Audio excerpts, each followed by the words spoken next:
What's that? Okay, oh. Don't build your road. Oh, okay. Gotcha.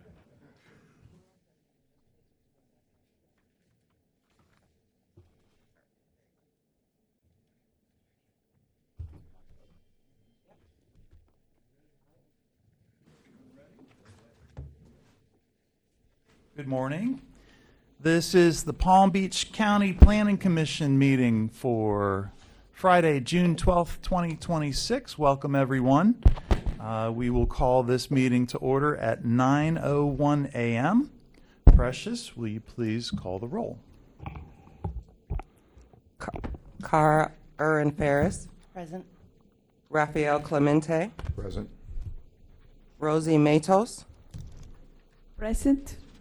Jordania Arias. Brian Stenberg. Happy to be here. Rick Stopik. Present. Gary Brown. Present. John Carr. Ankor Patel.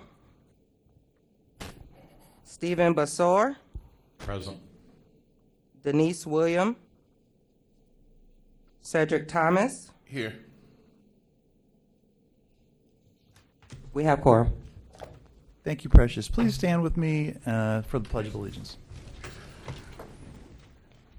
I pledge allegiance to the flag of the United States of America and to the republic for which it stands, one nation, under God, indivisible, with liberty and justice for all.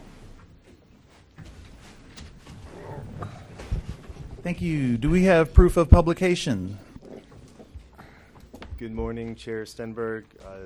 For the record, Jeff Gagnon, Interim Planning Director. We do have proof of publication. Thank you, Mr. Gagnon. Do we have any postponements on the agenda?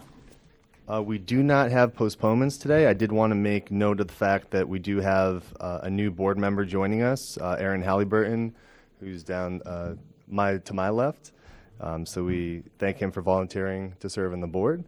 I also wanted to make note that we did have additional correspondence provided associated with the public hearing item 3A, which is Exhibit 5. Hard copies are available and have been passed out to the board members.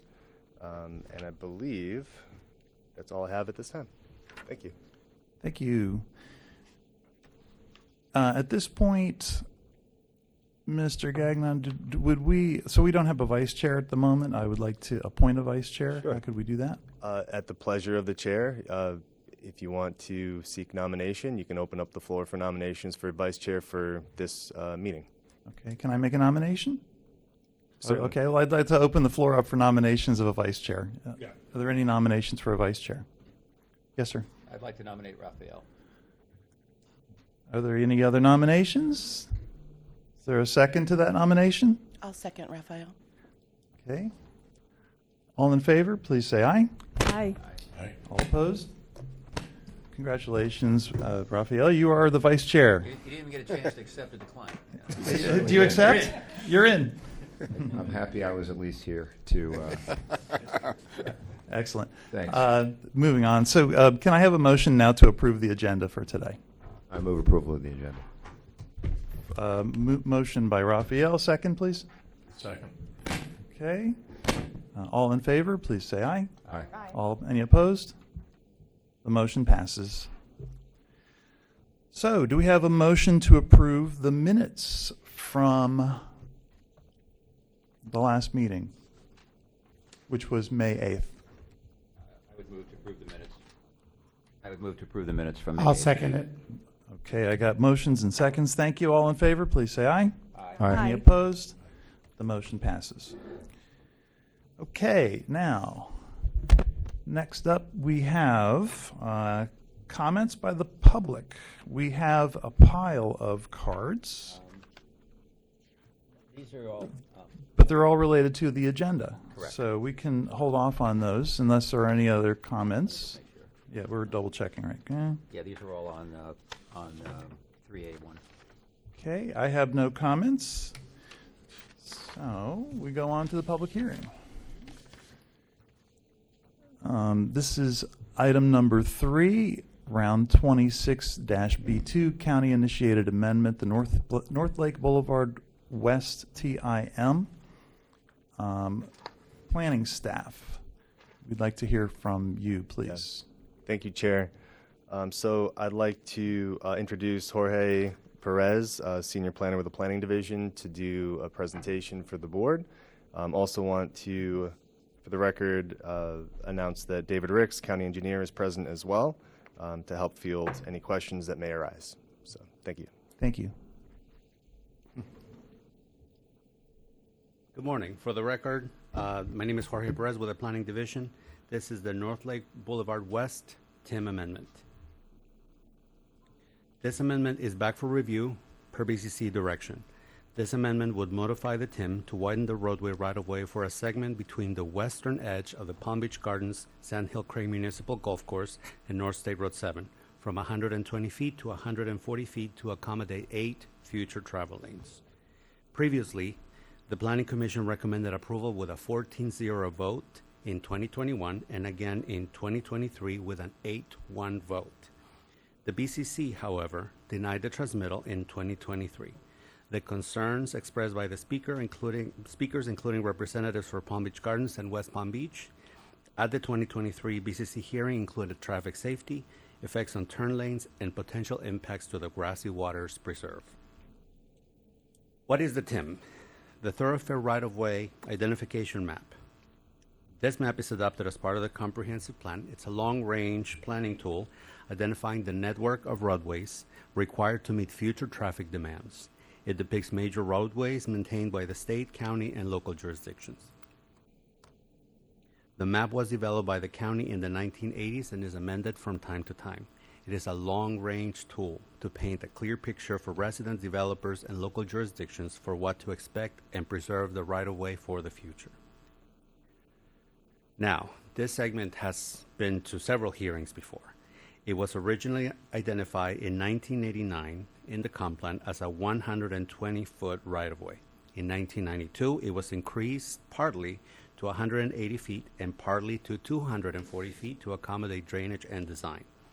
In 1999, this segment was reduced to 120 feet to allow for 6 lanes of traffic, which were projected at the time. Several major projects in the area have since been approved. This is a slide that we bring up from time to time. These are some of the major developments in the area. Some are in the municipalities and some are in the county. Large developments like Avenir, Indian Trail Groves will have major impacts on North Lake Boulevard, especially since North Lake is one of the few east-west corridors in the area. Slide 7 are the traffic volumes. Currently, the subject section of North Lake barely meets the county's level of service D. It is projected that in 10 years, the road will be over capacity, even with the 8 lanes. This graphic shows the area with the segment in question. By 2035, we will need 8 lanes from Coconut Boulevard to North State Road 7. We notified IPARC, which is a lot of municipalities directly, and special districts in the area, homeowner associations, and affected property owners. The correspondence received to date is provided to you today. North Lake Boulevard is a major east-west route that connects the central western communities with the eastern part of the county and provides access to the B-Line, the Turnpike, and I-95. The traffic reports for recently approved major projects in the area indicate that the widening of North Lake Boulevard to 8 lanes will be necessary to accommodate the projected traffic demand. Staff recommends approval or transmittal, and we are here to answer any questions. Okay, thank you. From the board, do we have questions for staff? I'll go ahead and start on my right. Not at the moment. Ankur. Could staff give what the environmental concerns were back when BCC rejected it? So, David Ricks, County Engineer. So, go to the slide that shows the map of the North Lake. And so, a couple of issues. On the section that we're here for questioning, the section in red, right now it's 120 feet, and we're requesting to go into 142 feet. So an extra 11 foot north and south. There's 8 dedicated right turn lanes for the HOAs along that corridor. And so by expanding the width from 11 feet north, 11 feet south, those right turn lanes would be impacted. And so part of this planning process, we haven't done any design, but this becomes a potential project. We would get a consultant and come through and look at how we can mitigate those right turn lanes. So that is an issue. The other piece of this is, further west of the turnpike, that was a section that was contemplated, and that's off the table. But I think the critical piece, if you go back to the traffic slide, if we do nothing at all, okay, that projected traffic, AM, PM, is going to happen based upon existing development that's ongoing and projected development. And so if we do nothing at all, the traffic on North Lake is going to get worse and worse. And that's the challenge. And so go back to the slide which show the map again. So there's several projects underway. Seminole Pratt to North Lake is being widened, and that is underway, and that'll be done by this October. The orange section, that's going from the west section of Seminole Pratt on North Lake to east of Hall Road. That is underway, going from 2 lanes to 4 lanes. That'll be finished basically about a year from now, 2027. The next section was the 6 laning from east of Hall Road to Coconut. The design is done. We're waiting for the permits from the Corps of Engineers. Be bid by this summer or fall, and that's about a 2-year project. So you're talking about FY28, sometime calendar 28 to have that project done. The section in red, that's what we're talking about now. And then that section in red, that's already 6 lanes already. That's existing. The further section, State Road 7 going east, the board approved starting the design on that project. We don't have any capital dollars, but we're starting the design this year to widen that from 4 lanes to 6 lanes. And then if you look near State Road 7, as you will know, State Road 7 is by the Department of Transportation. They're looking to start construction about a year from now on that one, the State Road 7, which is critical. And then if you look at the B line, there's an ongoing project to improve the B line corridor. That project, it affects North a little bit, the intersection. That's about started 2024. That project is scheduled to be finished in 2029. And that'll be a major improvement along that corridor. And so there's a lot of pieces along this corridor, but the traffic slide, that is based upon the existing development that's already been approved, ongoing, and what's in the pipeline. And so nothing changes. That traffic will actually be on North Lake, and so it's going to be a challenge to try to address it. So. My question still is what's the environmental concern? The environmental concerns at the time roughly mimic the ones for the North State Road 7 expansion, impacts to the Grassy Water Preserve and the Ibis community and the city of West Palm Beach water catchment area. And West Palm Beach and Palm Beach County began their process to formally object to the amendments the last time around. Where's the current drainage from North Lake going?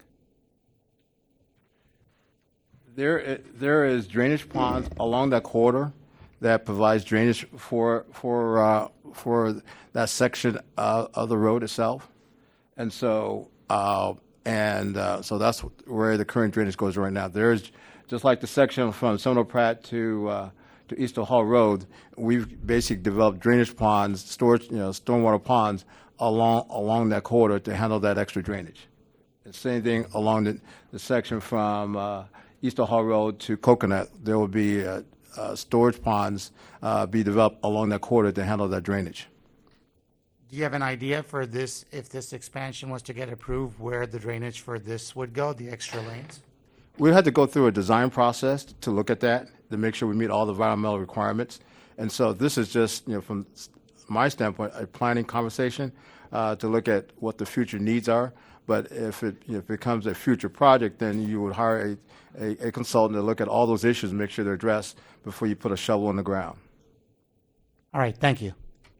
Thank you, Ms. Arias. Good morning. Thank you. My question is, why the A lane as opposed to 6?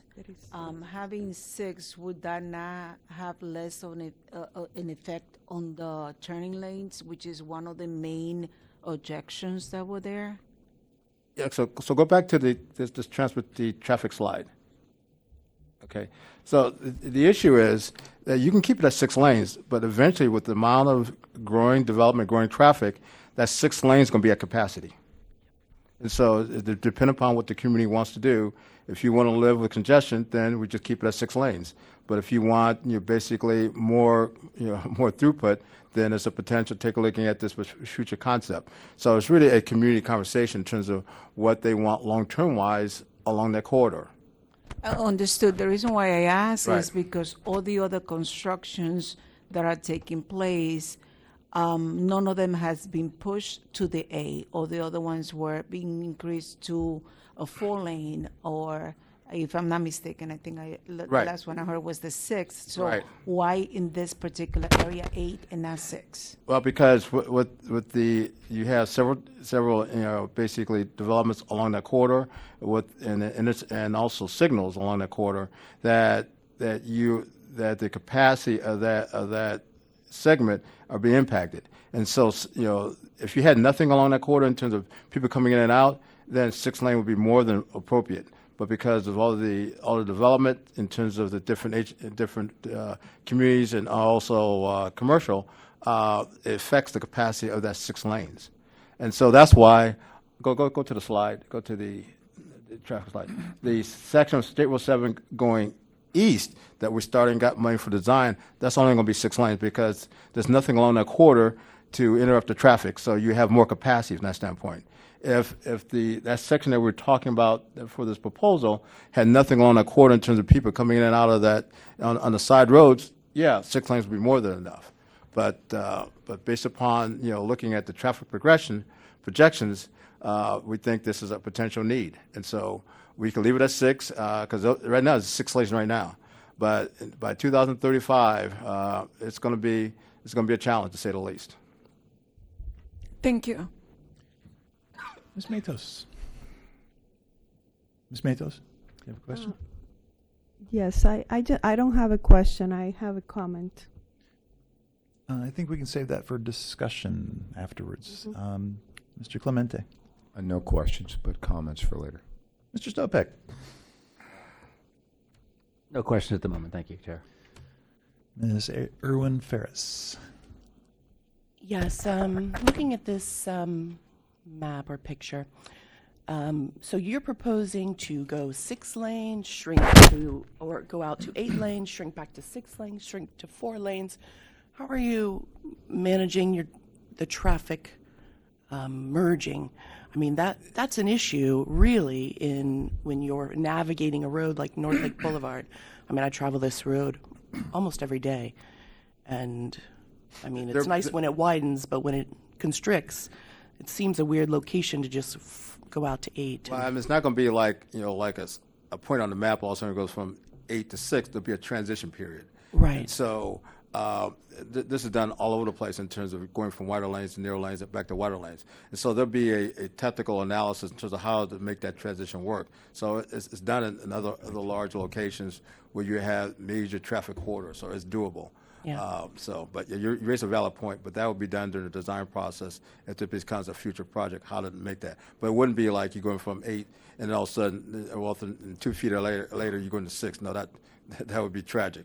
But there is a way to do this so that it's a very smooth transition and so it becomes seamless. And so, but you raise a very good point. It does. It creates issues in traffic, people not paying attention, or it creates opportunities Right. for kind of bad things to happen. Right. And it just seems kind of arbitrary in this location, and it just seems like it would cause more problems. But I mean, if this becomes a frontier project, then with a design consultant, they will look at how to do that, like similar to other major corridors around the nation. There is a standard way of doing that. I understand. So you're saying that we're just going to put it on the TIM now to go to 8 lanes, which sets projections. putting together like estimates for how much it will cost.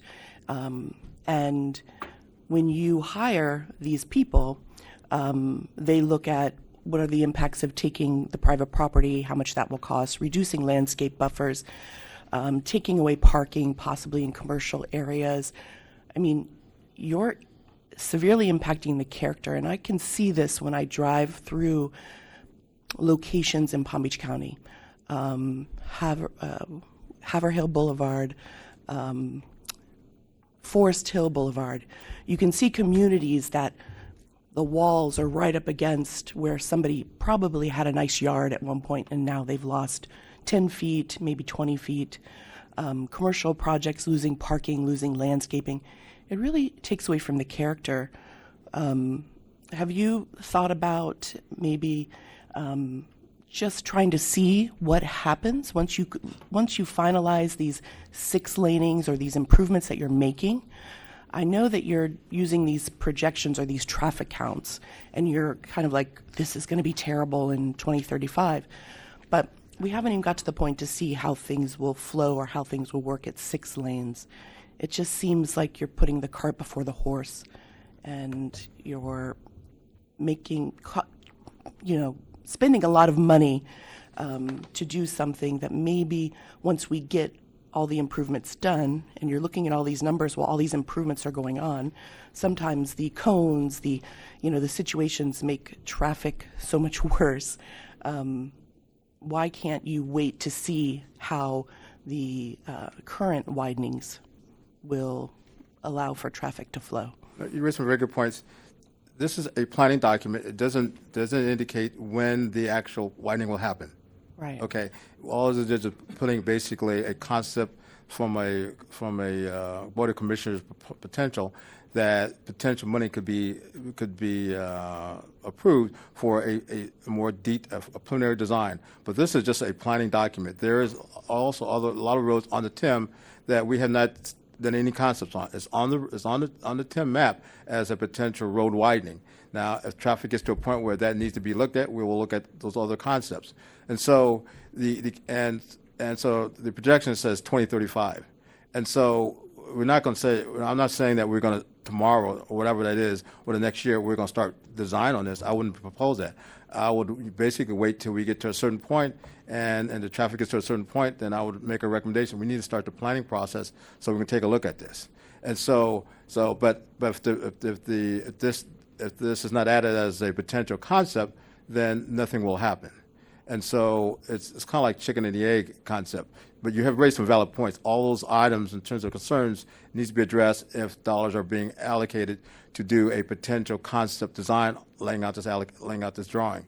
But if it's not on the map, then the board will not appropriate any money to do anything on this. And so this is just a planning exercise. I have not done any detailed engineering on this because the board has not approved me to do anything on that. But the board asked us to bring this back for a potential concept, to have a conversation with the board and the community on this. And so, but those traffic numbers definitely will happen. And so the section where you're talking about is already at 6 lanes already. Avenue has finished the piece of that. It's already at 6 lanes already. But I'll say within 3 or 4 years, you will know in terms of how this, in terms of the traffic on North Lake, it is going to happen. And so the section that is from Central State Road 7 to east, going east, we've got money to start the design on that. And that'll take about 1 or 2 years, and then it takes another 2 years to do the construction.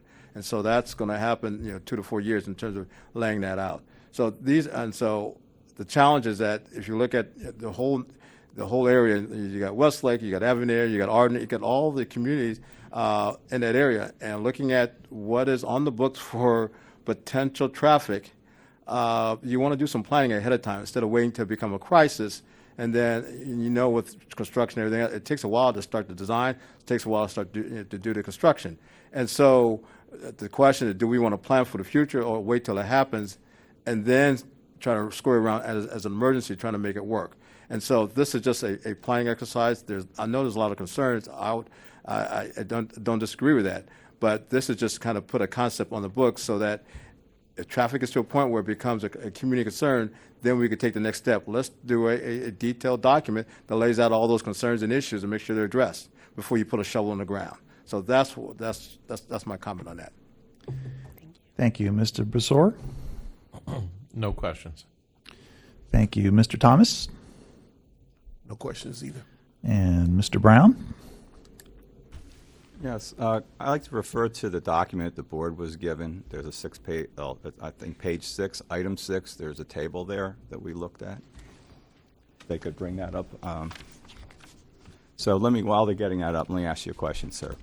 So North Lake, according to what we just saw, is already 90% of capacity today. Is that correct?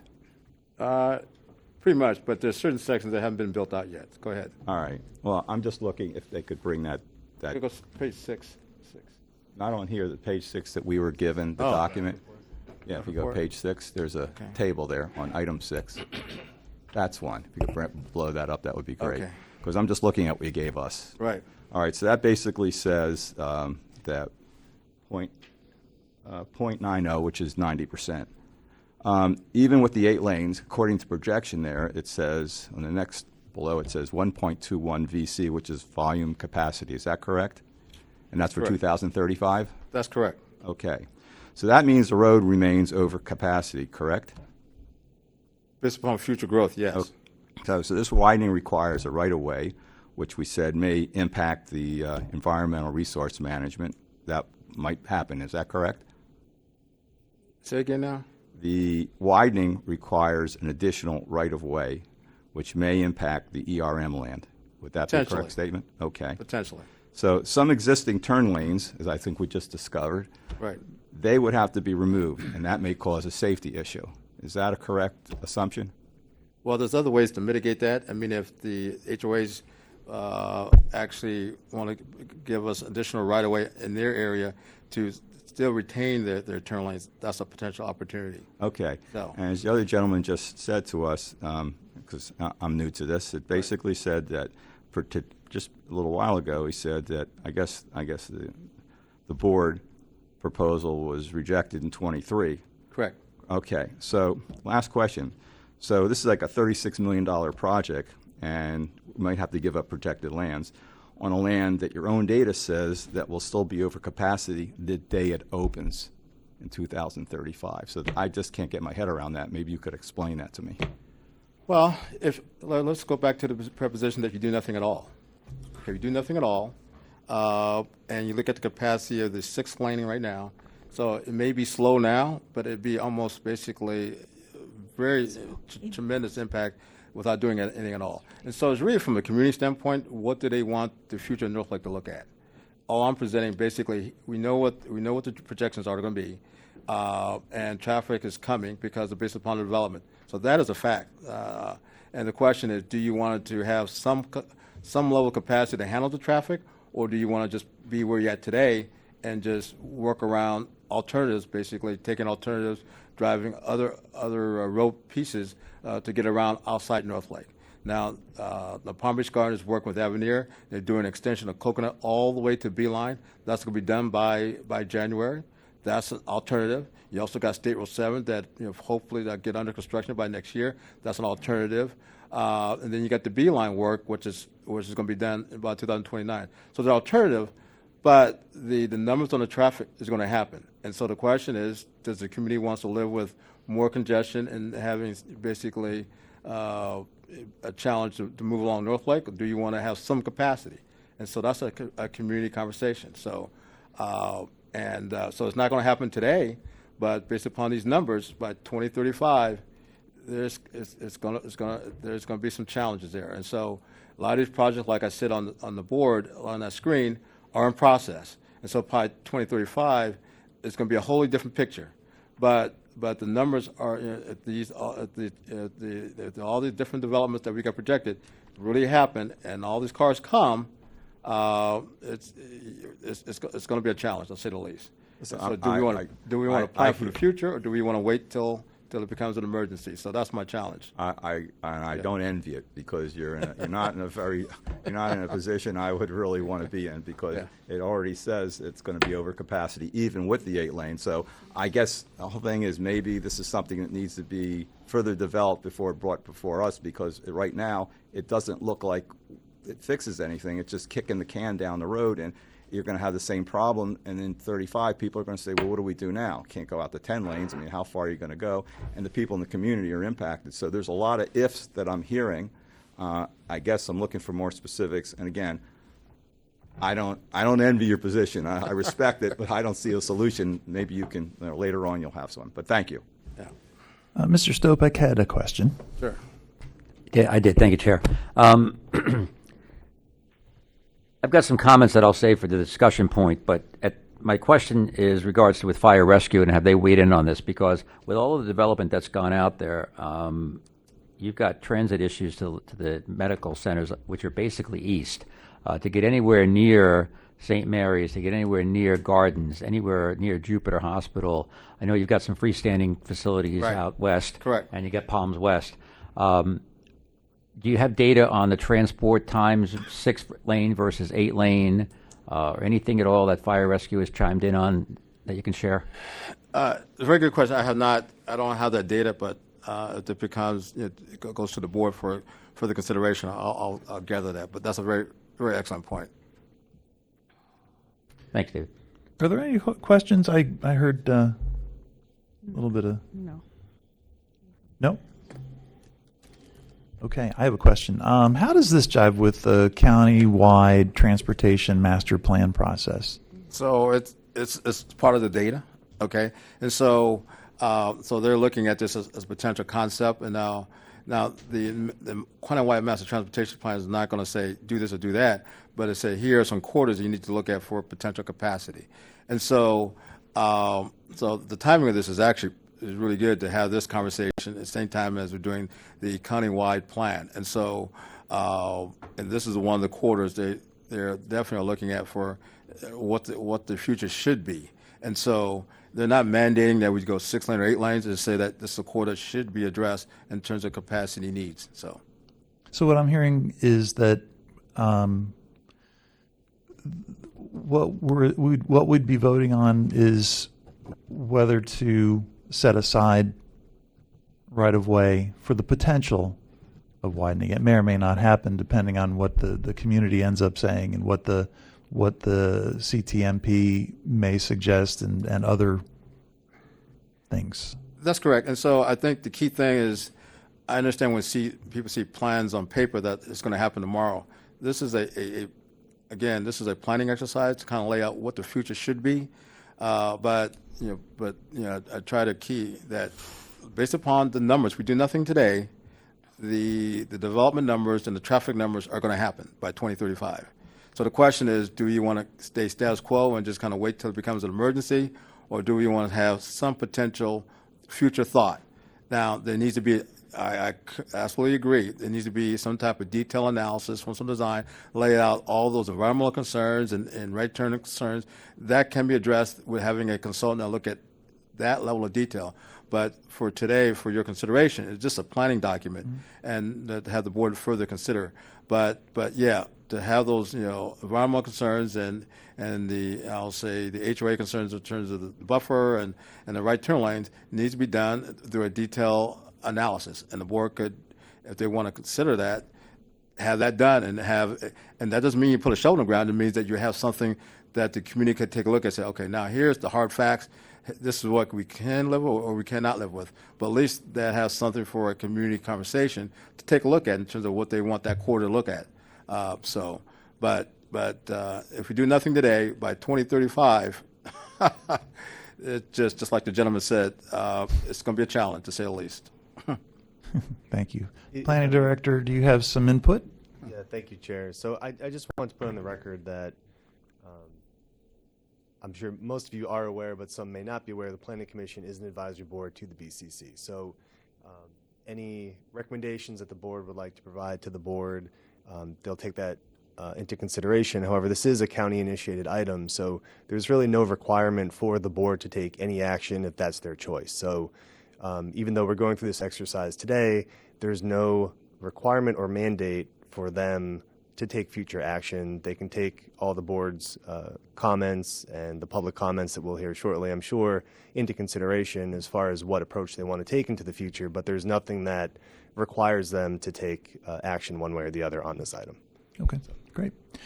So at this point, we will hear from the public. We have a number of comment cards, and my esteemed colleague, Mr. Stopek, is going to run the clock, and he'll run this part of the show. How's that? It's a brief part. Okay. I have approximately 7 comment cards here from the public. I'm going to call folks up in no particular order. When I call your name, I'll ask you to go to either podium 1 or podium 2. You've got 2 minutes for public comment. Please be respectful of the time so that the other speakers can have their time as well. And I'll apologize in advance if I butcher anybody's name. Everybody had pretty good handwriting except one fellow we'll get to, but I can respect that. So, so I could have Victor Martin go to podium 1, and then we could also have Len. And that's the one I couldn't make out. Is it Nelson or Len, living on Grand Boulevard? Okay, I'll get your name correctly when you come up to. If you could go to podium 2. Okay, and then so, Mr. Martin, you have 2 minutes, sir. Wish I had 3. Victor Martin, president of the HOA Carlton Oaks. I'll make my bullet points. You will take away my right turn lane. We were told that. You will put the road up against our wall, which is a safety factor. You will make me cross 4 lanes of westbound to go eastbound. You will take away the entrance to Ibis. You will affect Publix, Chase, and the mobile gas station. I don't see the sense of going 686 in your highway design. I don't see that. You are also taking away, you're looking at people and not just numbers. You're looking at our quality of life. You're looking at the quality of our homes and the prices and value of our homes by this kind of road expansion. It's already over the top. Next point. I am active with the MPO, and I think that your answers and solutions is the North Lake Coconut to Beeline, 4 lanes, 45 miles an hour, no red lights. If I want to get the PGA or the northern part of the county, that's the way I'm going. There is absolutely no report to you folks as to what that effect has on the volume of North Lake on what we're talking about. It's going to lessen it because a lot of people are going to shoot that way. Your other solution, number 2, anything west of Avenir should now be a corporate office of a 20, 30-story building or light manufacturing to draw the people from Avenir to work there and from the acreage to work there. Make those kind of businesses there. Draw it west is what I suggest. Let's see, what else do I have? I'm trying to get my 16 seconds. Okay. So anyway, I think those are major points. This is not the way to go at all. It's not going to go the way at all. There is a study that shows that lane cements is ineffective. UC Davis, 15 years of research, proves this is ill-advised. Okay. Thank you. Thank you. Len, could you state your last name so I get it correct for the record? Nadelson. Nadelson, there you go. And can we get Jim Knight up to podium 1? Okay. Okay, Mr. Nadelson, please. So 2 minutes. I actually live at Ibis, and I will tell you the traffic there is horrible. The semi trucks, the 18-wheelers, go 60, 65 miles an hour. There is no wall that protects anybody, so if there's an accident, which there will be, they will go straight into people's homes. Right now, I live through, it's 6 lanes in front of Ibis, and then it goes down to 4 lanes, which is part of the problem. I also don't understand, you just built 4,200, 4,300 homes. So that all dumps on North Lake. Why wouldn't you look at extending PGA over so that people in Avenir and all the other places have another east-west corridor? I mean, the noise is bad, the traffic is bad. People use the turn lanes to get around all of the traffic. I know the police were there a couple of weeks ago, gave out a boatload of tickets for people doing that very thing. So I think that's what some of the public does, is they use those turn lanes. And it's dangerous. And that's a great concern of mine. Thank you. Okay, thank you. Okay. Morning, Chair, members of the board. Jim Knight, 740 Havana Drive, Boca Raton, Florida. Native of Florida and have seen a lot of growth over the past 60-odd years. The thing I wanted to point out is that, one, this is a study just to look at it. I think it's important. I know I can get from Boca Raton East, where I live, up here quicker than I can get all the way out to 441. It's crazy, but depending on what time it is, whether you're on Yamato or Glades Road down there.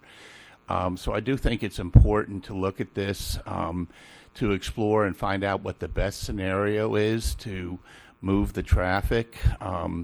It's going to, unfortunately or fortunately, there's going to continue to have people moving down to South Florida, and it's going to continue for quite a while.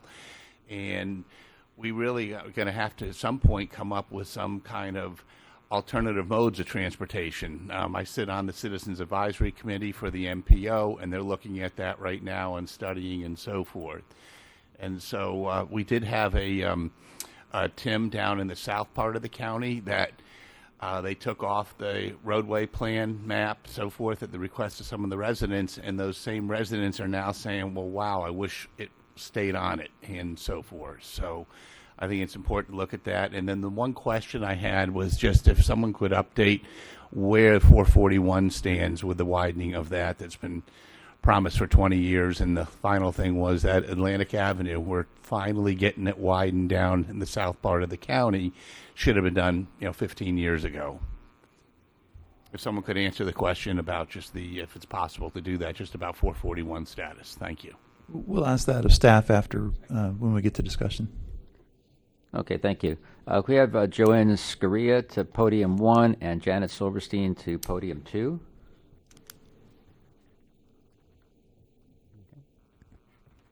Good morning. My name is Joanne Scaria. I'm the Assistant Director of Planning and Zoning for the City of Palm Beach Gardens. The purpose of my comments is to reiterate the City of Palm Beach Gardens' objection to the county-initiated comprehensive plan amendment for the thoroughfare right-of-way identification map, also known as the TIM, which proposes modifying and widening the right-of-way of North Lake Boulevard, which falls within the city limits from 120 feet to 142 feet. This was previously proposed in 2021 and 2023, and the city formally objected the TIM amendment, and 2 resolutions were adopted by the Palm Beach Gardens City Council, notices of intent to object through IPARC, and letters of objection. In addition to the city's objections, the City of West Palm Beach and other local residents expressed concern about the proposed amendments. The TIM amendment for the Western North Lake Boulevard was postponed by the BOCC transmittal hearing to allow for additional analysis. However, the proposed TIM amendment has remained unchanged from the August 2021 proposal. City staff objections were detailed in a letter dated January 23rd. City engineer Todd Engel also submitted a letter of objection detailing a list of questions that remain unanswered. These questions include the impact of required buffers and walls on North Lake Boulevard, and the impacts on noise and light spillover from the communities, and potential elimination of deceleration or turn lanes. The facts presented in these objection letters have not changed. The Palm Beach Gardens City Council has also taken formal action to oppose the widening of North Lake Boulevard to 8 lanes. The City Council adopted Resolution 64-2021 opposing the amendment, as well as the companion amendment to widen North Lake on the eastern end. Additionally, on January 12, 2023, the City Council adopted Resolution 8-2023 opposing the TIM amendment. I have copies of these resolutions for the board to consider. The city reiterates its objections to the modifications of the North Lake Boulevard TIM to allow the widening of North Lake from 6 lanes to 8 lanes. The proposed amendments have not changed, and the city's objections have not been addressed. No attempts have been made to include the city in the planning process for the amendment, nor has there been any public outreach to the communities. And I would like to add that with regard to public safety, am I out of time? Yeah, if you could wrap it up quickly. Sure. There was a neighborhood hospital approved as part of the Avenir development that is within the Avenir development, 29 beds. Okay. How many? 29 beds. 29. Okay, Thank you. Ms. Silverstein. Hi. I've been a resident of Ibis for about 23 years. I've watched the growth go west. I do not understand why Avenir was approved before the roads. If you're approving these homes to be built, why is it an afterthought to enlarge the roads when all the other people are trying to use them? which also creates bottlenecks. Why wasn't a sound wall ever put up against Ibis when they widened it to 6 lanes? Where does the new widening proposal go? Is it going north, or are they going to come further south? Homes exist there. I'm waiting for a car to drive right through and hit a home, a truck or whatever. It's that close to some of these homes. Why don't they put a stop on the continue of building until they solve this solution? I find the blinking yellow lights going into Ibis could be a hazard. Those people coming from west to east, they just run the lights. Even I'm always like, it should just be red or green. That's it. The turn lane that they took away or they added back after the light at Ibis going to the Publix, those people are cutting through. I've watched them use that lane to cut right back. It's a potential hazard. And there are accidents every other minute there. What about thinking of roads taking north, going north from North Lake? We only have military that really goes north, unless everybody's going to cut through Avenida to go to Beeline. Just these are questions that I think should be solved before more building is continued. Thank you. Thank you. I've got 2 more cards, but before I call these folks up, is there anybody else that did want to speak that hasn't filled out a card yet so we don't miss you? If you do, please fill out a card. Otherwise, we'll won't be able to call you up. Okay, last 2 folks, Dorothea Kushner, if you could go to podium 1, and Ken Roundtree to podium 2. Yeah. Ms. Kushner. Hi, my name's Dorothea Kushner. I am the president of the Grand at Ibis HOA. Our neighborhood is right on North Lake, and if you're going to be making 8 lanes, there's no more room to take. You're already up against our neighborhood. And to spend all this time and all this money down the road makes no sense for traffic that is terrible for an hour and a half in the morning and an hour and a half at night. All this does is create more bottlenecks, which already occur now and are a problem. There are constantly little accidents out in front of Ibis. So even though I understand this is just a planning stage thing, I think we need to step back and look for a different plan, because this is not going to work for anybody that lives along North Lake between Coconut and Route 7. And we should wait until 7 is put in, until Coconut is finished to Beeline, see what the traffic is then. Because a lot of the traffic that's occurring now is what all this was based on. Once those roads open up, that traffic may change. So any traffic report you have now is not valid. So we need to step back and take a better look at it before you approve this, even though it's just a planning thing. Thank you. Thank you.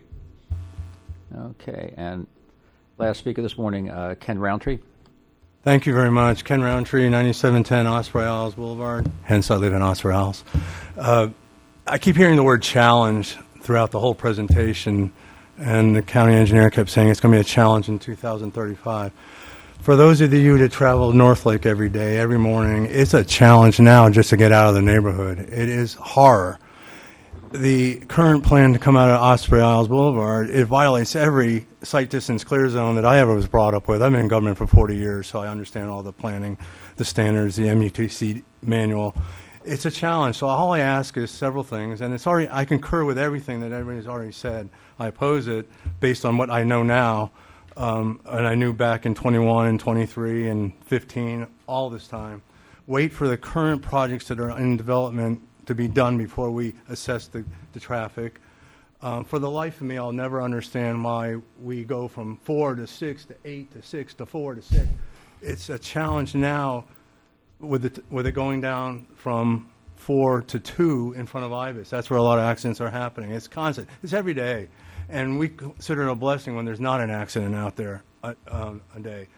One last thing. Again, I appreciate all the thoughts, and I appreciate this meeting and that you are taking into account the environmental, the traffic, the safety. But I implore you to, I'm speaking my fellow neighbors, Carlton Oaks and a couple of other neighborhoods, getting in and out now is a nightmare. If indeed it goes to 8 lanes, please take under consideration. I know that there's standards and warrants for traffic lights. I fully understand that.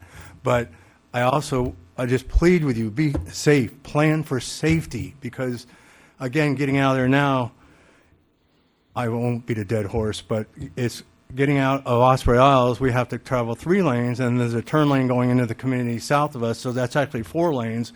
If you add another lane, that's going to be 5 lanes, and it's just a nightmare now, and it's tough. So thank you very much. I appreciate the opportunity. Thank you. That's it for the comment cards. Thank you for those comments. Very enlightening. We appreciate it. Staff, the question about, can you give a quick update on FDOT's status with State Road 7? Sure. They're scheduled to start construction sometime spring, summer next year on the southern section, which is from Okeechobee to Ibis, and then the other section will be 2 years later than that. But they've got money program in the pipeline. They've got most of the permits. I think the city of West Palm Beach still objecting to some other permits, but right now they still got a program to hopefully be under construction about a year from now. And so that's the status of State Road 7. Thank you. Okay. Can I entertain a motion to approve this agenda, this amendment to on round 26-B2? Motion by Mr. Stopek. Is there a second? Second. The motion was to approve. Okay, discussion. I'll start to my left. Mr. Gary, you have any discussion? I think the facts stand as they are, so I'll wait. Thank you. Thank you. Mr. Thomas? Yes. No, I'm not taking a vote. I was just wondering if there's any, we're having discussion at this point. You have no discussion. Mr. Bassor, do you have any discussion? Ms. Irwin Ferris, any discussion? Yes, I do. I have a lot of comments. Go ahead. I'm sorry, I'm trying to make it as fast as I can. Yeah, please. So, I hear it a lot during this process. This is just a planning document, just a study.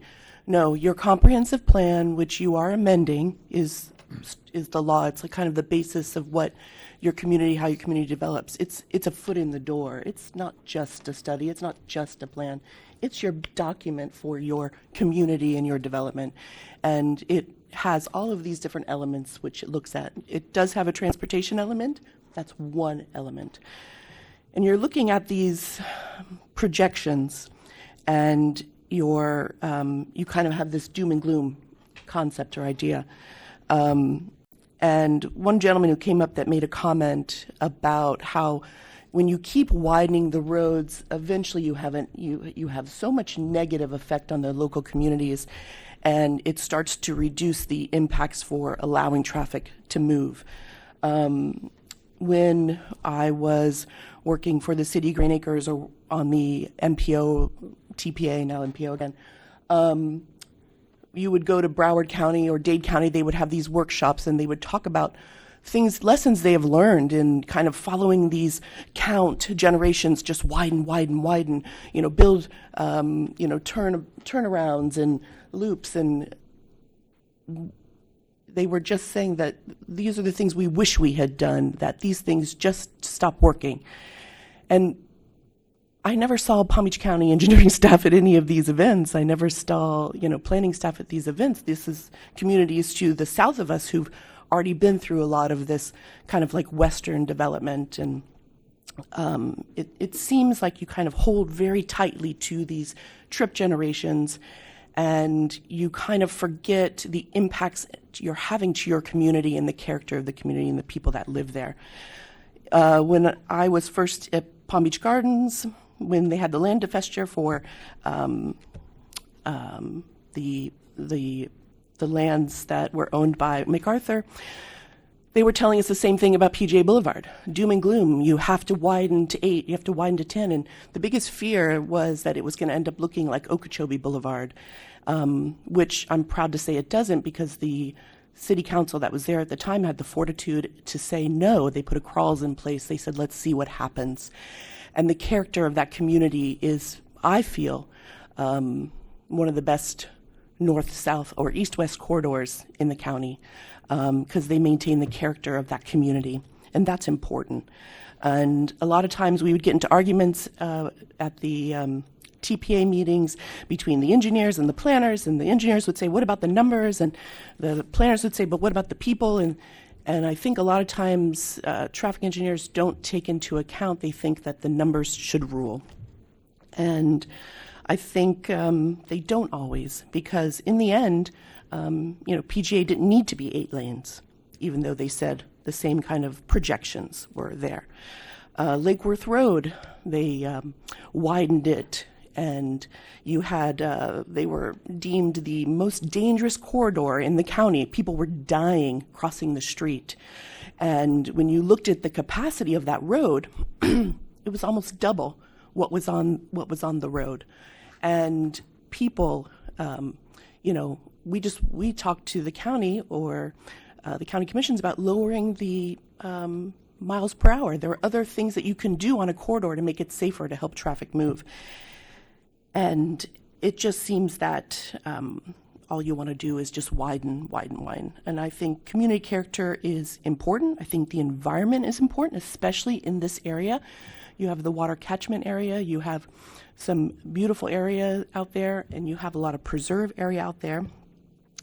And in the end, I think a lot of times when they just widen these roads, all it does is just allow for more and more development out west, which just creates more and more demand to keep widening the roads. And, when I travel down Southern Boulevard, which the character of Southern Boulevard has completely changed over the past 20 years. It's just like a fast fly corridor that has no character whatsoever, and it's just like a fast route from east to west, and I just don't think that's always the most important thing.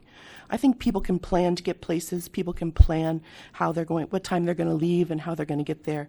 Things do happen, accidents, especially when there's a lot of roadway improvements going on, but I think for the most part, North Lake Boulevard at the current laneage isn't so bad. I think 6 lanes at least give it a chance with all the improvements that are going to happen. It should be done. You shouldn't open the door for this at 8 lanes, because what happens is when they're doing their studies, when they're putting aside money, they're saying, well, this is what the comp plan demands. We have to do 8 lanes here. And then so that foot is in the door and they're moving forward with their planning documents, they're moving forward with their studies, they're spending all of this money, and they're taking right-of-way, they're taking, putting roadways right in people's backyards. And, I, for one, just think it's such a degradation to the communities that exist. And I think this is a mistake. So, thank you. Thank you. Mr. Stopik? Thank you, Chair. This is a little bit of deja vu for me, because I lived in Wellington back in the early 80s. So I sympathize, and I hear a lot of what my colleagues are saying and what the folks in the community are saying. East-west travel in Florida, for lack of a better word, sucks. You can go north and south reasonably well. You've got, major arteries, you've got the Turnpike, you've got 95. East and west is terrible.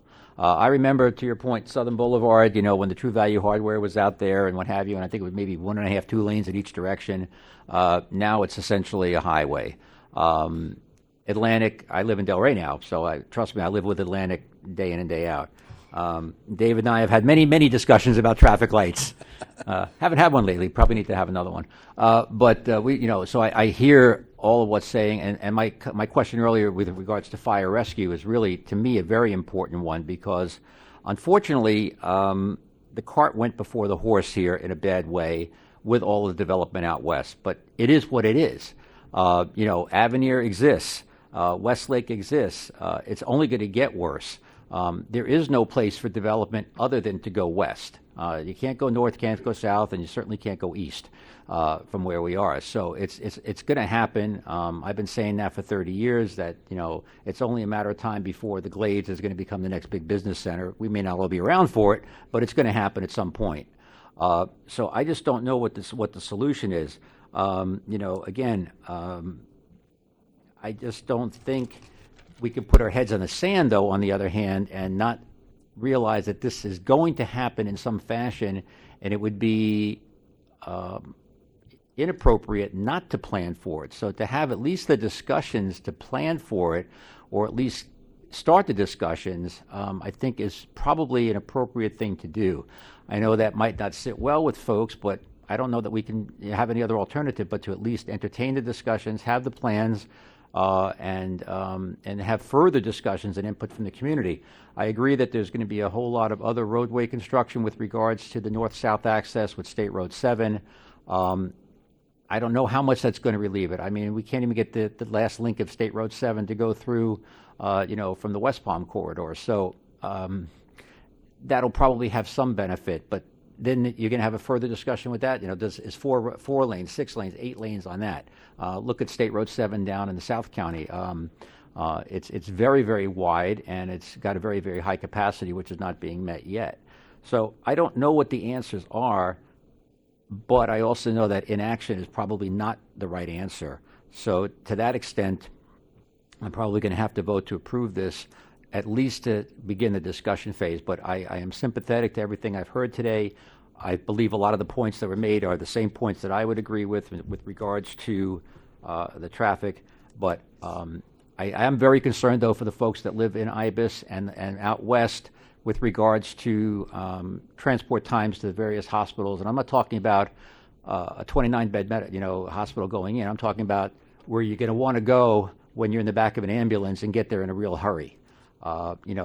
Facilities like St. Mary's, facilities like Gardens or Jupiter, where you can get critical care in a real fast hurry. And I think that's going to be a real problem for the folks and more folks that are moving out to those areas. So these are things that I think need to be considered along with traffic flow. But at this point in time, I think at least the discussions have to be had. Okay, thank you. Thank you. Vice Chair Clemente. On your roll. Is this on? Okay, how about that now? Good morning, everyone. I'm going to start my comments with a quote from, going super nerdy, with a quote from an influential planner named Lewis Mumford, who said, "Widening roads to prevent congestion is like loosening your belt to prevent weight gain." It just allows the problem to get worse. And I see a smile on my friend Mr. Rick's face. And I think it's important to separate this issue. And David, I know you're trying to address the challenge that forecasting and modeling says is coming. And I think we need to reframe this as a conversation about the decision-making process that has put this pressure on the road, and on so many roads. And I appreciate that Gardens has legitimate, real objections, but Gardens approved the development of Avenir with 4,000-something units that's going to put 20,000 trips a day onto North Lake Boulevard. And I guess what I'm saying in this is not an accusation. It's just the fact that if we keep approving low-density sprawling development, the only solution that we can figure out right now is bigger roads. As much as, and I'm an idealist, I will promise you that when it comes to city planning and transit. That type of development that I see there on the screen is impossible to effectively serve with transit. And I've done the experiments myself. I've taken elected leaders and community advocates on bus rides from Wellington Mall into downtown West Palm Beach and all that. And you can do it, but it's very inconvenient, and it's very long and very time-consuming with the current system we have. So I would implore our decision makers, our planning staff, that as we go forward, we have to think differently about land use, about zoning, about density. And I understand this is density is a 4-letter word in many communities, but we have to educate our stakeholders about the difference between quality places and places that have unanimously been agreed upon in this room today from the folks here to speak against this project and my colleagues on this dais. These are places that are not enjoyable to be in. If you're behind the gate of your community and in your house or in your yard, it's great. But the moment you go out of there, especially if you're near the road, the noise, the light, the dust, the runoff, these are all problems that are toxic to our places, and not just to our environment, to our living, our quality of life.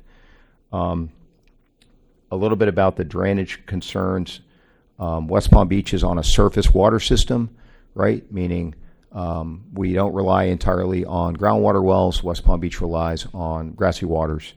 And aside from the runoff, there's tons of data that says the particulate matter that comes off of cars, tens of thousands of cars a day, if it never rains, you're still getting particulate matter into your surface water system. Dust, PM10, all these other, I'm not a scientist, but there's a lot of data that says stuff's getting in the water even if it doesn't get washed into the water from runoff.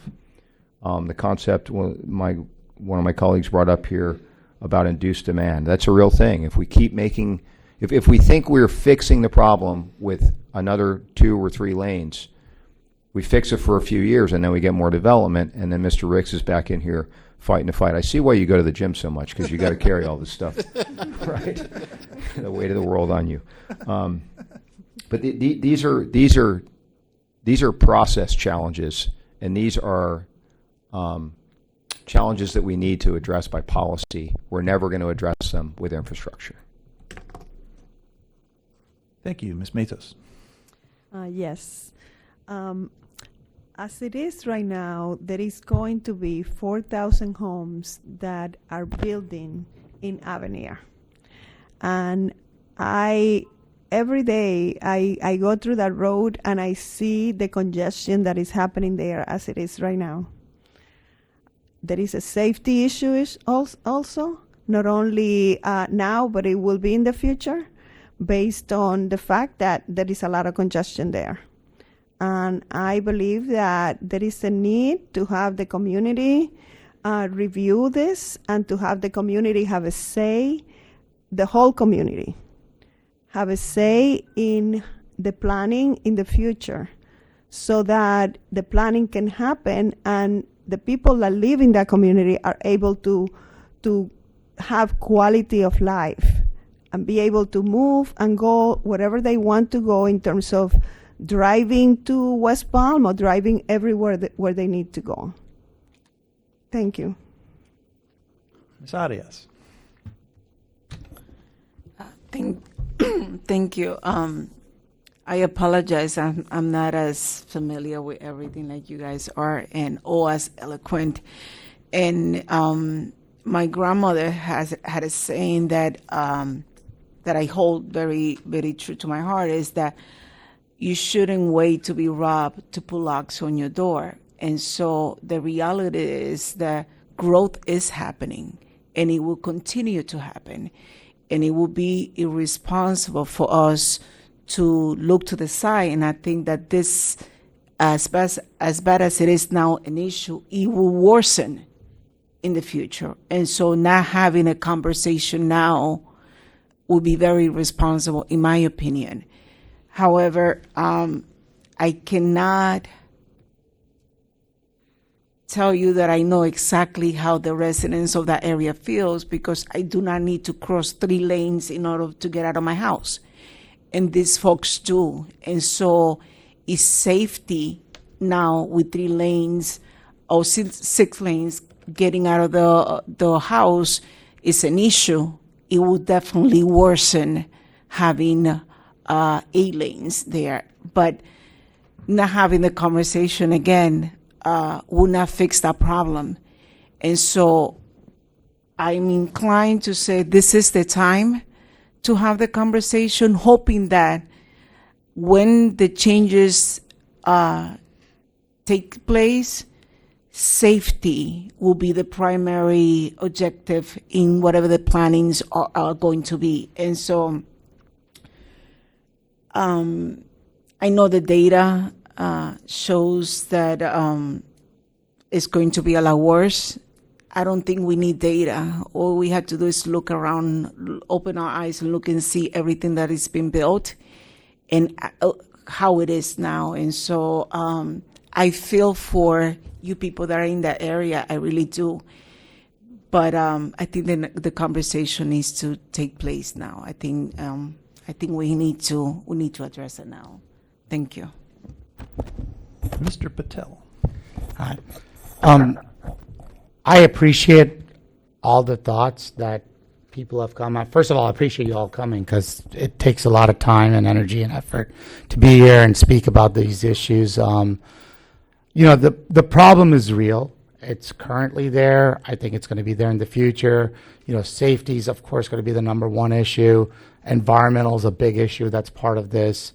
And the concerns that you have, even the little concerns, whether it's just traffic control, it's the aesthetic aspect of it, or if it's whatever. But again, to the point that some of my fellow commissioners have made, is that the discussion does need to happen. Unfortunately, everything's not just controlled by one body, right? There's multiple municipalities involved. There's multiple aspects. There's a thing called level of road service, and I mean, realistically, North Lake's already failed based on stuff that's already been approved on it.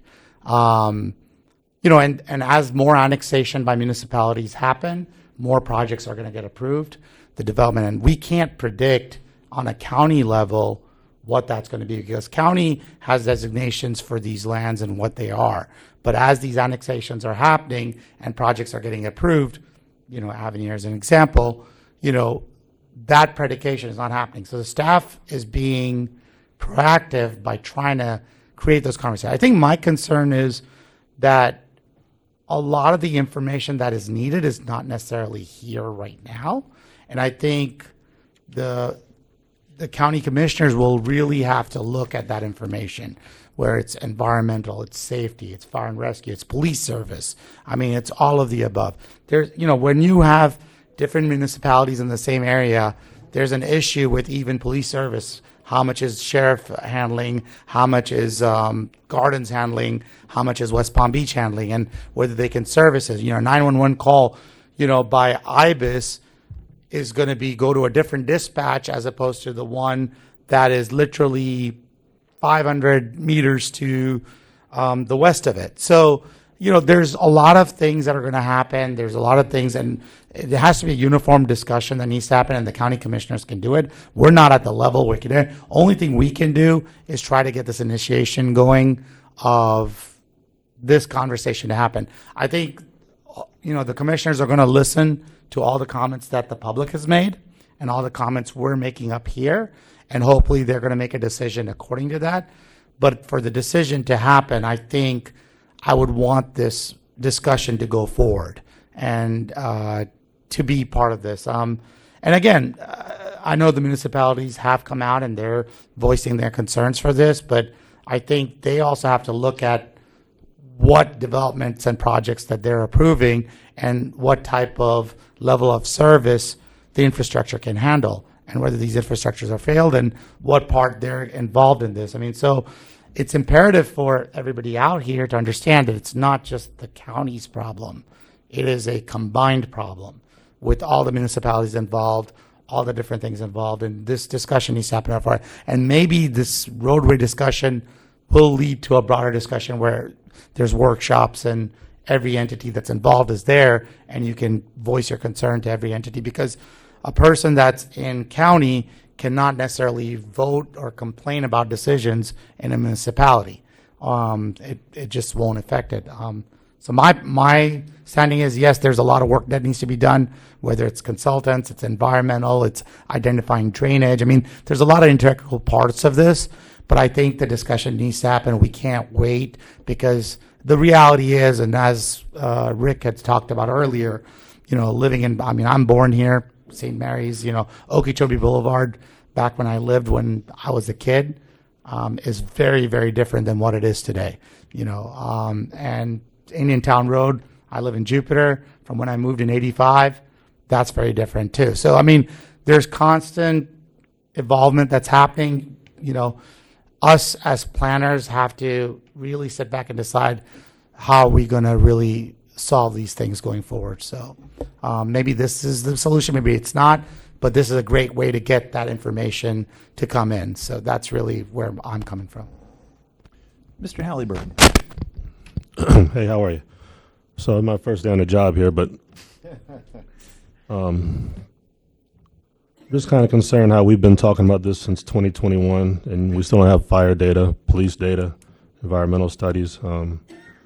I don't think there's enough information given to support moving forward until we can get more information on why we need to move forward. You talk about traffic. There's traffic everywhere, and it's a not a good position to put the neighborhoods in not a good position to put the neighborhoods in, especially when we don't have enough facts to provide them why we have to do it.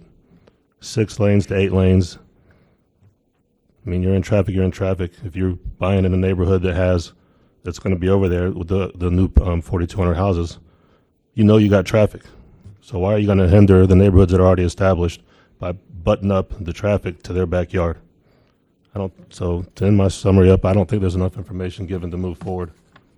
And I don't think it's correct for the neighborhoods to have to go through it since there's no given plan. Thank you. Mr. Clemente? So staff advised us that we can opt to vote on this, or we could take no action, right? And I'm not a fan of kicking the can down the road, but we have heard that there's a lot. Was that to us, or was that about the county commission? I'm sorry. Yeah, just to clarify. So the guidance would be for the planning commission to take action, but however, once that's provided to the board of county commissioners, it's at their discretion if they choose to act on the item or not. Gotcha. Right, and just to clarify, if you vote to recommend approval or if you vote to not recommend approval, it's still going to go to the county commission, and there will still be a discussion with the county commission with public comment and your comments taken into account as well. Thank you. Yeah, Kara. Sorry, yeah. So just, Mr. Ricks, you have a very hard job. The county does control all concurrency for traffic. So when a development comes to a municipality or to a city, a village, a town, it has to get Palm Beach County approval first for traffic. So you have to look at the entire county. So everyone gets approval from the county first before these developments go through the municipal process. So they are involved at the initial phase before it goes. My concern is that when you talk about let's have this discussion, this is effectively kind of where the discussion ends with us. They're going to move forward with the planning for an 8-lane road. And they're going to look at the cost. They're going to look at all of these issues because that's the way the process is. And that's the concern here is that I think we should keep talking about it. I think we should wait and see. I don't think it's imperative now that you 8-lane this section of North Lake Boulevard. It just seems like such an arbitrary thing to do right now. And this is a comp plan amendment, so you're changing the comp plan to provide for this 8-lane section. So effectively that will change, and that's what they'll move forward to do. So your discussions, your planning is into the implementation stage. So I just can't vote for this now, so I will vote against it. Thank you. Mr. Brown. I wanted to reserve a comment because I wanted to hear what all my learned colleagues had to say, and I was very impressed what I heard. I just want to reiterate that currently, right now, it's 90% of capacity, and it's a nightmare scenario at 90%. Yet, if they were to invest this $37 million in this project, in 2035, it'll be 120%. So it'll be way over capacity. It'll be much worse than it is now, along with the safety and delay issues. So clearly what I've heard is that there's 441, there's a lot of different feeder roads. In order to make an informed decision, I was always taught, you need to have all the facts. And they're not here. to have a discussion about building an Etzel. All right, let me date myself. That's a car that never made it, okay? All right, to build an Etzel that we know is not going to make it down the road, to me would be, in my opinion, and I'm not saying anything negative to anybody, would be foolhardy. I really think that this is something that, come back with a better plan. Let's not spend the money, because money is going to be tight if things happen in November. I think we need to actually put our heads together, meaning the county, all the different communities, all the different experts, and look for a workaround, not throw money and energy and resources at something right now and make this gentleman keep going to the gym. I think at this point, I'd have to also vote no. Thank you. Thank you. I think for the Gen Xers in the crowd or the millennials, the equivalent might be the Yugo. Okay, Mr. Stopek had one more comment. Just briefly, if I've learned anything in my time on this board and living in Palm Beach County since 1983, is nothing happens fast, especially road construction. Living down in South County, living with the Atlantic nightmare, which I guess will end at some point. The Turnpike, although that's a state situation, we all live with that every day. In 95, doesn't really need to be talked about anymore. That'll never stop being under construction. So the fact of the matter is that this is going to happen in some fashion or another. To David's point, at some point, widening is going to have to take place on North Lake to some level. The question is going to be, is it sooner, later, or way later?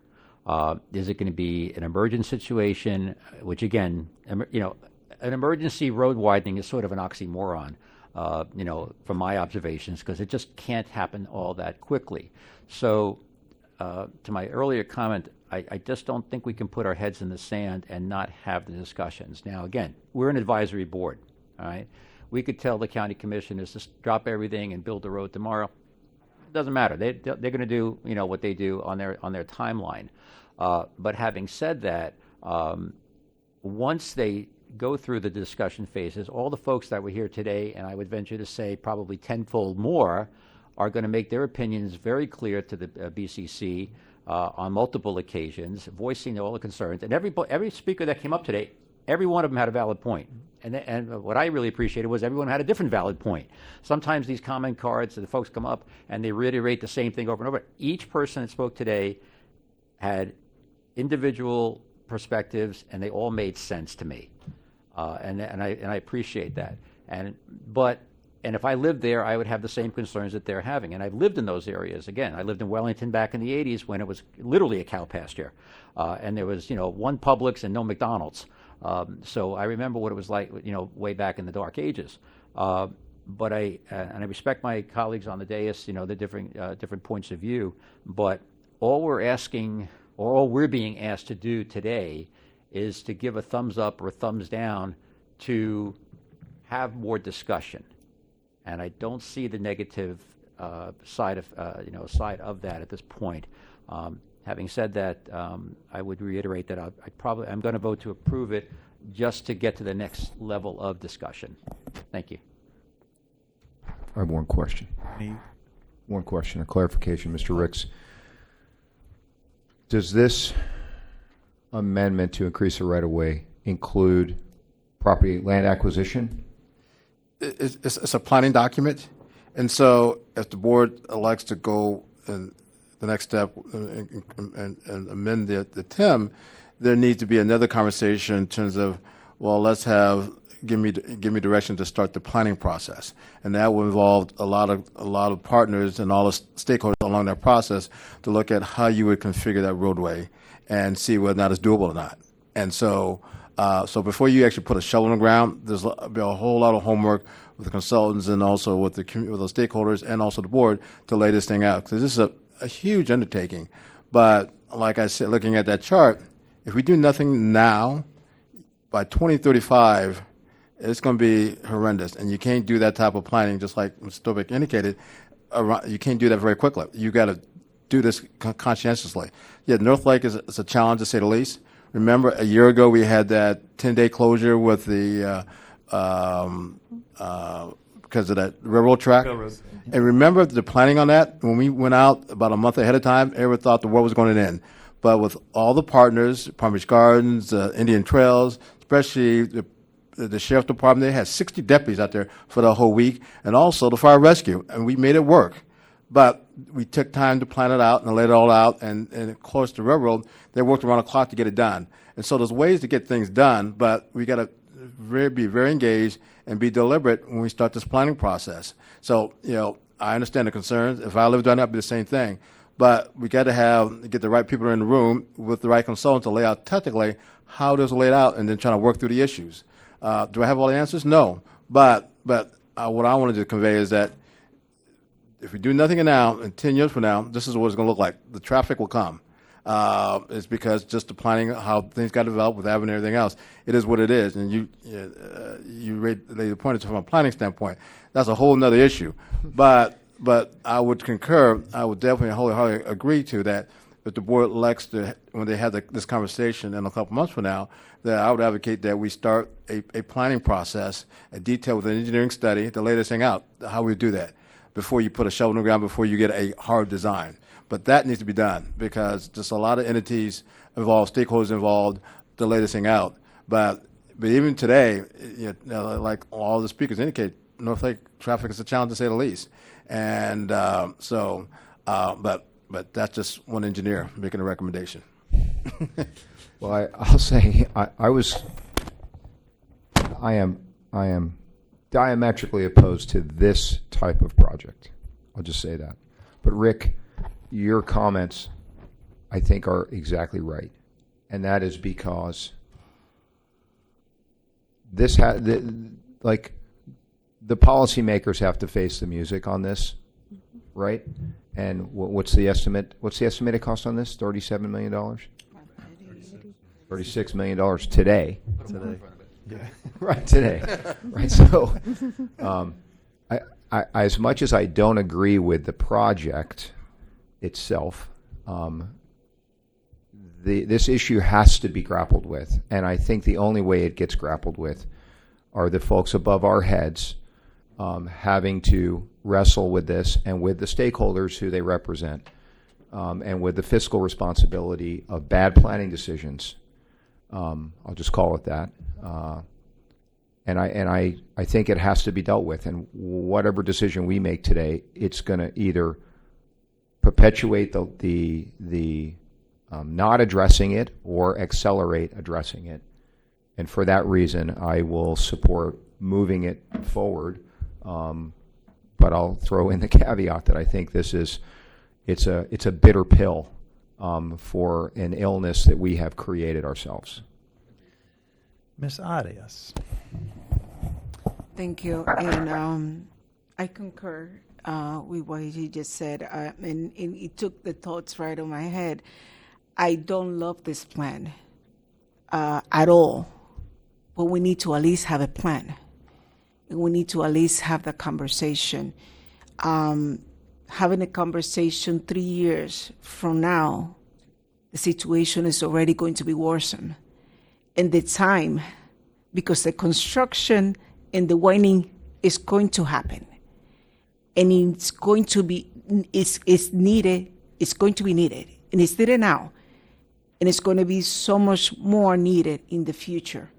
And so the construction itself, when it's needed, it would take a lot longer, which is going to expose the individuals to a longer way into a worsened situation. And so as much as I don't like it now, I do think that the conversation needs to happen now. And I am moving forward to also letting it go to the next level. And the only thing in my heart that I ask is that when the decision is made, when those plans are being drawn, think about that like you are one of those individuals whose house is going to be right next to those walls and who's going to have to now think about getting through 6 lanes in order to go and get groceries. And so think about those individuals when you are making those plans. But unfortunately, it's going to happen. There's no way that we can prevent growth from happening. And so I move to approve. Thank you. So there is a motion on the, there's already a motion on the floor. We've been in discussion. There was already a second. I have nothing else to add other than thanks to my colleagues on the dais because they've all said outstanding comments about this and asked outstanding questions. I share Vice Chair Clemente's disdain for projects like this, but also his understanding that we do need to have this discussion. This is part of an overall much larger picture discussion. This is we're dealing with a sickness that we've had for over 100 years when we started to drive cars. So we are, it's an unfortunate reality, and I'm going to that affects how I'm going to make my recommendation with this. But with that, I think that Mr. Chair, can you just confirm who motioned it originally? Precious, who was the original motion? Mr. Rick Stopik and Stephen Basor. Okay. Okay. So there's a motion and a second to approve the comp plan amendment in round 26-B2. Precious, will you please call the roll? Carr Erin Ferris. No. Rafael Clemente. With a bitter taste in my mouth, yes. Jordania Arias. Yes. Rosie Matos. Yes. Brian Stenberg. Yes. Rick Stopik. Yes. Gary Brown. No. Ankor Patel. Yes. Stephen Basor. Yes. Cedric Thomas. Yes. Aaron Halliburton. No. Motion passes. 8-3. Thank you, Board. So do we have any comments from or updates from our commissioners? Actually, let me start this by welcoming the newest member of the board, Aaron Halliburton. Would you please let us know a little bit about who you are and where you're from and all that stuff? Born in Marietta, Georgia. Graduated high school in Boca High in 1996. Did 20 years in the Navy, and now I run the family restaurant in Delray, and I get to be here on this board. Excellent. Welcome to the board. We're happy to have you. Are there any other comments from our commission? Thank you. I again wanted to thank everybody that came out today, and I implore that they continue to support their thoughts and go in front of the BCC. I think it's imperative to get your viewpoints out. It will create a better discussion for that purposes. I didn't say this during discussion, so I apologize. That's okay. I just wanted to put that out there. But other than that, I want to congratulate the newly appointed people, and of course, our voted in new vice chair. Yeah. Anything else? Yeah. I'd also like to thank the public for coming out today. Your comments are extremely well formed, and my encouragement, being sort of an activist in my part of the county, is you have to just keep on keeping on, because this process can be really slow and frustrating, and a lot of folks will come out and speak before a board like this and anticipate that everything's going to happen overnight. Things change as we go down the road, and just stick to it. And I do appreciate you coming out. Thank you very much. Any other comments from the board? Planning and Zoning Director. Hi, good afternoon, or actually good morning, thankfully. Not yet. Yeah, right, not quite yet. Congratulations, Mr. Halliburton. Thank you for joining our beautiful group here. I just wanted to say, I don't know if all of you know yet, but Tui Shutt has resigned officially, but she is staying on with the county until August 28th so that she can help us hopefully get the CTMP adopted, if potentially in August. So wanted to also thank her for her service with the planning division, and then also recognize Jeff Gagnon, who has graciously accepted the interim position, and we really appreciate that. It's a big job, and we really appreciate all that Jeff has done already and all that he'll continue to do. So thank you, and thank you for all of you for your service here. Thank you. Jeff, did you Oh. accept that role the same way I accepted it? Eerily similar. Right? Jeff was voluntold. Yeah. And also, we have the county attorney. Our county attorney? Probably wants to introduce. Yeah, I just would like to introduce Frank Morley. He's a recent hire to the county attorney's office, and he'll be my backup for planning items, and he'll be taking over the zoning items as well. He'll be replacing my former colleague, Scott Stone, who was here before. Welcome. All right, Mr. Interim Planning Director. Thank you, Chair Stenberg.